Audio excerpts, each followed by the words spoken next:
नमस्कार. मी गणेश मारुती चव्हाण बारामतीमध्ये खासदारकीचा फॉर्म भरण्यासाठी जवळजवळ 8 ते 10 दिवस मी प्रयत्न करत होतो. कालसुद्धा फॉर्म पूर्णपणे भरला होता, पण काही चुका निघाल्या. कारण की मी पहिल्यांदाच उमेदवारी फॉर्म भरत आहे, त्यामुळे ते निरंतर लिहायचं राहून गेलं. त्यामुळे मी ॲफिडेविट करायला सांगितलं. मला त्यांनी एक पत्र दिलं मला या पद्धतीमध्ये दुरुस्ती करायचं.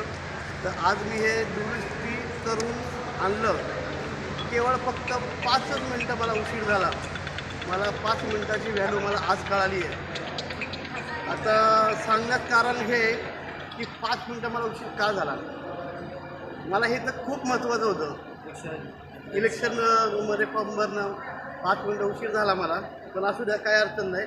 पण एखाद्या लेडीजला बरं का, ज्या वेळेला आपण काल जरी गेलो ते कुठं हा भाऊ धनगरवाडा, तर येताना मी बारामतीमधून सकाळी 6-6:30 वाजता निघालो. तिथनं येताना त्या ठिकाणी थोडं पुढे एका लेडीज आणि लहान मुलांचा गाडीवरनं पडून ॲक्सिडेंट झाला. तिथं माझे जवळजवळ 15 ते 20 मिनटं गेले. मला हे महत्त्वाचं नव्हतं त्या लेडीजचा जीव जाईल किंवा काय होईल. त्या ॲक्सिडेंटला मी तेवढा वेळ दिला. मला काही करू नाही. मी परत खासदारकीला उभा राहील, काय अडचण नाही. पण पण काही अडचण नाही. मी आता खासदारकीला उभा राहील. असू द्या. जय हिंद, जय महाराष्ट्र, जय भीम.